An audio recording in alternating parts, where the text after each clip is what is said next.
Olá pessoal, sejam bem-vindos ao vídeo do grupo 5 da disciplina Redes de Computadores, administrada pelo professor Wellington Silva de Souza, do curso Tecnologia da Informação da UFRN. Esse grupo é composto pelos membros Carlos José, Judson Matheus, Pedro Paulo, Felipe Henrique e Rodrigo de Moura. Nesse vídeo, iremos falar sobre alguns protocolos mais comumente utilizados quando o assunto é acesso remoto. Iremos falar um pouco sobre os protocolos da camada de aplicação SSH, Telnet e RLogin, que são utilizados para acesso remoto. Mas o que seria então o acesso remoto?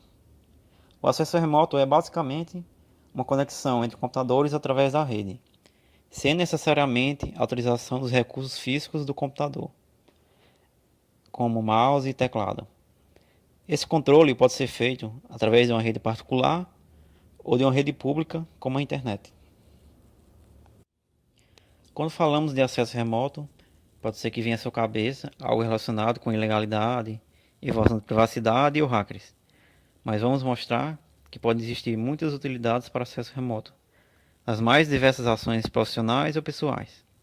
Imagina a seguinte situação: um colega seu está com baita problema no computador e sua ajuda por telefone não está adiantando muito. Vocês moram longe e no momento, cheio de tarefas, não dá para deslocar até a casa do seu colega. Você pode simplesmente acessar o computador dele remotamente e resolver o problema bem mais facilmente. Imagine também que você está no trabalho e precisa daquele documento salvo no seu computador de casa. Ou simplesmente deixou seu PC ligado e quer controlá-lo ou desligá-lo de outro lugar. Tudo isto é possível com acesso remoto. É fato que a simplicidade de controle da área de trabalho remota pode facilitar muito a sua vida. Você pode salvar arquivos que seriam muito grandes para enviar por e-mail, ou até mesmo acessar coisas importantes que ninguém pode enviar para você no computador de casa, além de ajudar a solucionar um problema de outro computador. Vale lembrar, porém, que a conexão entre dois computadores depende da velocidade com a qual eles estão conectados à rede.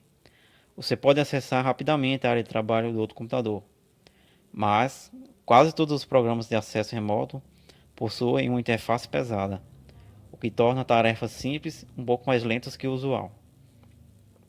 Existe uma série de aplicativos voltados para o acesso remoto de computadores, alguns para redes privadas e outros para redes públicas, ou seja, a internet.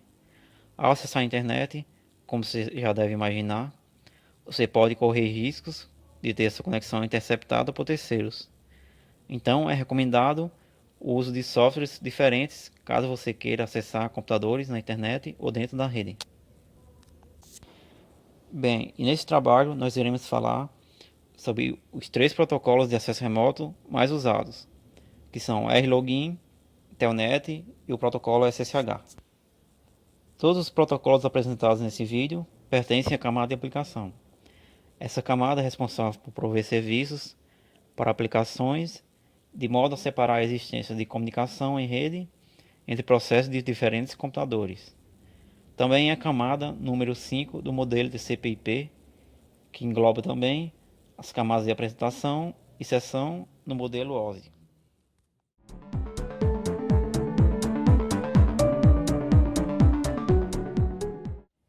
Iremos começar falando sobre o protocolo RLogin.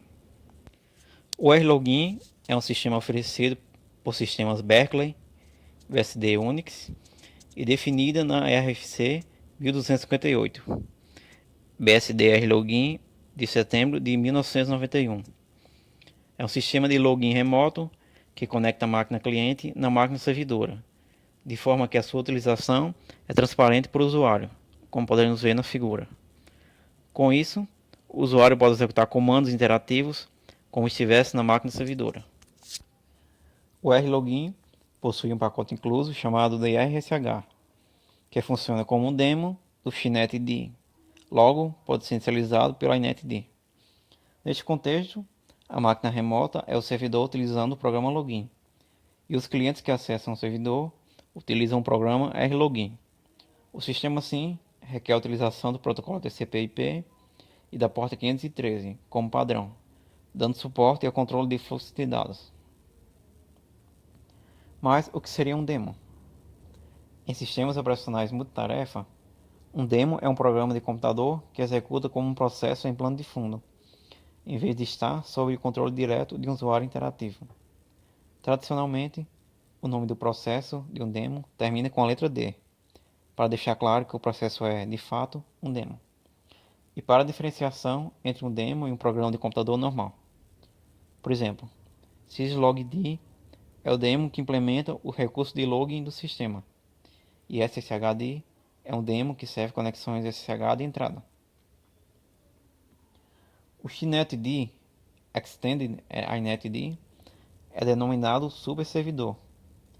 Esse superservidor está continuamente verificando as conexões com as portas TCP ou UDP associadas a cada serviço.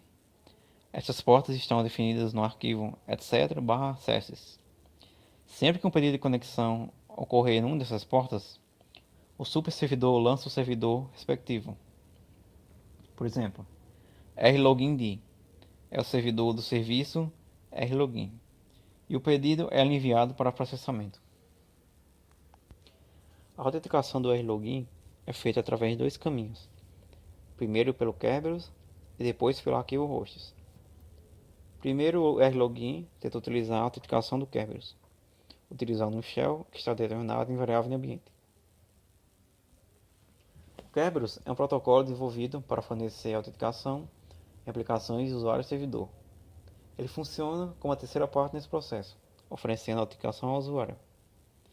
Se o sistema não estiver configurado para utilizar o Kerberos, o rlogin utiliza um mecanismo tradicional de autorização, utilizando o arquivo hosts. Na autorização utilizando o arquivo hosts, o rlogin varre primeiramente o arquivo etc/hosts.equiv e posteriormente o arquivo home/.rhhosts. O arquivo hosts.equiv está localizado no caminho /etc/hosts.equiv e contém a lista de hosts confiáveis para a máquina servidor. Neste arquivo, cada linha contém um host confiável, e os usuários cadastrados nesse arquivo podem ter acesso a todas as contas do sistema, menos a conta root. Este arquivo é utilizado pelo administrador da rede para dar as permissões aos usuários. O arquivo .rhhost está localizado no diretório home de cada usuário, contendo a lista de hosts que o usuário confia, ou seja, o próprio usuário pode configurar as permissões de acesso devido ao fato de que primeiro o sistema lê o arquivo host.equiv e depois o .rhhosts. Com este arquivo .rhhosts da máquina, o usuário pode fazer a conexão utilizando o rlogin na sua própria conta sem ter que digitar novamente sua senha de login. O arquivo .rhhost também pode ter os dados de máquina e username, estendendo a confiança para outros usernames diferentes do usuário. Para cada um desses novos usuários confiáveis é definido um menos, que é um usuário não confiável, e um mais, que é um usuário confiável, dando um sentido para os sinais que aparecem antes do nome da máquina. Para se conectar ao servidor rlogin, nós utilizamos o comando rlogin, seguido de algumas opções, o endereço da máquina remota, que pode ser o endereço de IP ou endereço no DNS, e seguido do nome do usuário. Entre as opções nós temos a "-e", que permite a especificação do usuário do caractere de escape, "-l", que permite a utilização de outro usuário, não sendo o usuário logado, entre outras opções.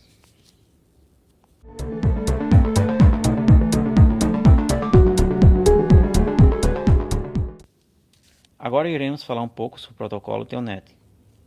Primeiramente, uma breve história. O Telnet foi desenvolvido no ano de 1969 com a chegada do RFC-15. Foi prorrogado no RFC 854 e padronizado pelo Internet Engineering Task Force, e foi um dos primeiros padrões da internet. Esse sistema de transmissão de dados foi inventado antes mesmo do surgimento da internet. Ele era utilizado pelas Forças Armadas Americanas para a transmissão de dados entre as bases militares. Ele foi disponibilizado ao público no ano de 1977, tendo sido os rádios amadores os primeiros a aproveitá-lo. Mas o que seria então o protocolo Telnet? O protocolo Telnet é um protocolo que permite obter uma interface para terminais e aplicações pela internet. Este protocolo fornece as regras básicas para ligar um cliente, sistema composto de uma tela e um teclado, a um interpretador de comandos, que é o servidor. O protocolo Telnet baseia-se em uma conexão TCP para enviar dados no formato ASCII2, codificados em 8 bits, entre os quais se intercalam sequências de controle Telnet. Ele fornece, assim, um sistema orientado para a comunicação bidirecional, half duplex, fácil de aplicar. Ele é construído considerando 3 conceitos fundamentais: o paradigma do terminal de rede virtual, o princípio de opções negociadas e as regras de negociação. Este é um protocolo básico, no qual outros protocolos da sequência TCP/IP, como FTP, SMTP, POP3, etc., se apoiam. As especificações do Telnet não mencionam a autenticação, porque ela está totalmente separada dos aplicativos que a utilizam. O protocolo FTP, por exemplo, define uma sequência de autenticação em cima do Telnet. Além disso, o Telnet é um protocolo de transferência de dados sem proteção, o que quer dizer que os dados circulam abertamente na rede, ou seja, eles não estão criptografados. Quando o protocolo Telnet é utilizado para fazer a conexão remota a um servidor, ela é feita pela porta 23. O Telnet usa um software instalado no seu computador para criar uma conexão com o host remoto.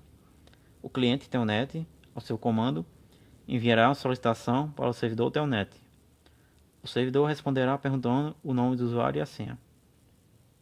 Se forem aceitos, o cliente Telnet estabelecerá uma conexão com o host, transformando seu computador em um terminal virtual e permitindo que você conclua o acesso ao computador do host. O Telnet exige o nome de usuário e uma senha, o que significa que você precisa ter configurado uma conta anteriormente no computador remoto. Em alguns casos, contudo, os computadores com Telnet permitirão que convidados façam login com acesso restrito. Agora iremos falar sobre alguns conceitos fundamentais do protocolo Telnet. Primeiramente, terminal virtual. No início da internet, a rede ARPANET era composta por máquinas cujas configurações eram muito pouco homogêneas. Por exemplo, os teclados, o jogo de caracteres, resoluções, cobrimento das linhas de exibição. Por outro lado, as seções dos terminais também possuíam sua própria maneira de controlar o fluxo de dados de entrada e saída. Assim, em vez de criar adaptadores para cada tipo de terminal, decidiu-se criar uma interface padrão, chamada NVT, Network Virtual Terminal, ou Terminal de Rede Virtual, que fornecia uma base de comunicação padrão, composta por caracteres ASCII2 de 7 bits, aos quais se acrescenta o código ASCII2 estendido, 3 caracteres de controle, 5 caracteres de controle opcionais e um jogo de sinais de controle básico. Desta forma, o protocolo Telnet consiste em criar uma abstração do terminal que permitirá a qualquer hóspede, cliente ou servidor, se comunicar com outro hóspede sem conhecer as suas características. As especificações do Telnet consideram o fato de que certos terminais possam possuir serviços adicionais, não definidos nas especificações básicas, a fim de poder utilizar funções avançadas. Assim sendo, essas funcionalidades são trazidas em termos de opções. O protocolo Telnet propõe, então, um sistema que permite o uso de funções avançadas sob forma de opções negociadas, iniciando pedidos para solicitar autorização ao sistema remoto. As opções do Telnet afetam separadamente cada direção do canal de dados. Assim, cada extremidade pode negociar com as opções, ou seja, definir opções desejadas, como utilizar, que é representado pelo do, não utilizar, que é representado pelo don't, permitir que a outra extremidade utilize o will, não permitir que a outra extremidade utilize o won't. Desta maneira, cada uma das partes pode emitir um pedido de utilização de uma opção. A outra parte deverá, então, responder se aceita ou não A utilização da opção. Se o pedido se referir a uma desativação de opção, o destinatário do pedido não deve recusar para ser totalmente compatível com o modelo NVT. Existem 255 códigos e opções. Contudo, o protocolo Telnet prevê um espaço de endereçamento que permite descrever novas opções. O RFC 855 explica como documentar qualquer outra nova opção. Outro conceito fundamental são as regras de negociação. As regras de negociação de opções permitem evitar situações de bloqueio. Por exemplo, que uma das partes envie pedido de negociação de opções a cada confirmação da outra parte. Os pedidos só devem ser emitidos durante uma mudança de modo. Quando uma das partes recebe um pedido de mudança de modo, ela deve adotá-lo apenas se já não se encontrar no modo adequado. E quando houver um pedido, que só deve ser inserido no fluxo de dados no lugar onde ele acontece.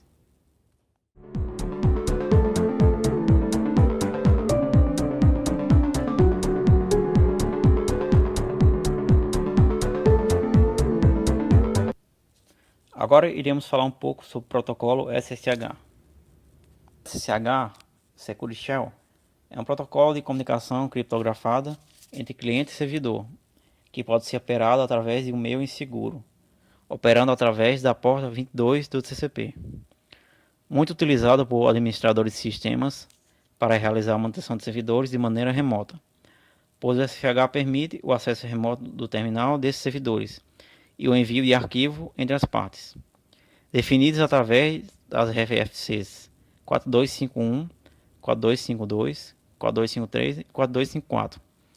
SSH está atualmente na sua versão 2. O SSH surgiu como uma tecnologia sucessora do Telnet, tendo como diferencial uma solução segura para acesso a shells remotos. Dessa forma, substituindo o RLogin, RSH e o RESEC, por exemplo. O RLogin, RSH e RESEC transmitiam dados de maneira insegura, o que tornava fácil capturar dados sensíveis, tais como senhas, através da rede de maneira simples. SSH foi criado por Tato e Lowen em 1995 na Universidade de Tecnologia Helsinki, na Finlândia. Mas, como funciona o SSH? O SSH pode ser utilizado através de um terminal Linux com o comando ssh usuário@servidor, podendo especificar a porta utilizando o parâmetro P. O funcionamento do SSH pode ser dividido em duas etapas. A primeira etapa é a escolha do padrão de criptografia e o de autenticação do cliente no servidor, que será utilizado nessa comunicação. A terceira etapa é a autenticação do cliente no servidor. O SSH utiliza por padrão a porta 22 do TCP. Essa porta, porém, pode ser alterada. Recomenda-se alterar a porta padrão, pois, caso as credenciais de alguns usuários sejam vazadas, bots de hackers utilizariam essas credenciais no SSH e utilizariam a porta padrão. Modificar a porta padrão é uma maneira de tornar o acesso via SSH mais seguro. Para verificar se a conexão foi estabelecida, realiza o TCP Handshake entre o cliente e o servidor, onde o cliente envia um pacote de sincronização para o servidor. O servidor recebe esse pacote e envia para o cliente um novo pacote, contendo o pacote de sincronização recebido e um pacote de confirmação. O cliente recebe esse pacote novo e envia para o servidor um novo pacote, contendo apenas o pacote de confirmação. Desta forma, o cliente e o servidor confirmaram a conexão. O SSH funciona no modelo cliente-servidor, onde uma máquina provê serviços e a outra utiliza-os. No SSH, a máquina que provê os serviços é o servidor, tendo como serviço o acesso ao shell do servidor, e o cliente utiliza o shell remotamente. Quando a comunicação com o servidor é iniciada, o cliente verifica se o servidor já foi acessado anteriormente através do arquivo GNOME-hosts, que contém a identidade do servidor. A identidade do servidor é uma das primeiras informações enviadas para o cliente. Caso o servidor não esteja no GNOME-hosts, é dado um aviso informando a identidade do servidor que está sendo acessado pelo cliente. Esse aviso é dado apenas na primeira conexão. Essa identidade do servidor é pública, qualquer cliente tem acesso a essa mesma identidade. Quando o cliente inicia uma conexão SSH com o servidor, alguns dados precisam ser enviados para confirmar a conexão. Um dos primeiros dados enviados do servidor para o cliente é a versão do protocolo SSH que o servidor utiliza. O cliente verifica se essa versão é compatível com a sua versão, para que possa prosseguir com a comunicação. Caso contrário, a conexão é finalizada. O servidor também envia sua chave pública, identidade, para que o cliente possa verificar a autenticidade do servidor, assim como registrá-lo em seu arquivo que não o hosts.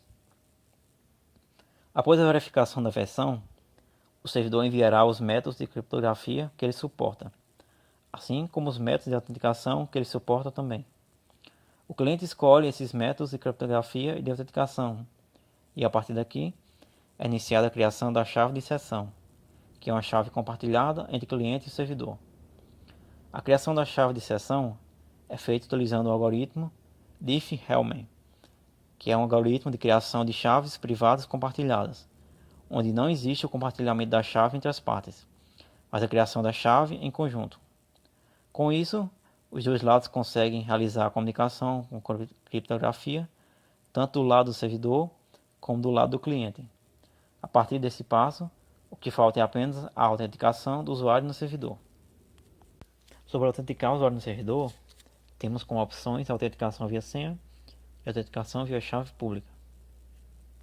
A autenticação via senha é a mais utilizada. O usuário fará login no servidor, utilizando o usuário e senha cadastrados no servidor. É a maneira mais simples da autenticação. Vale lembrar que, apesar de ser mais simples, ainda existe a criptografia dos dados, ou seja, as senhas não estão sendo enviadas sem o uso da criptografia. A autenticação via chave pública é a mais segura e funciona da seguinte forma.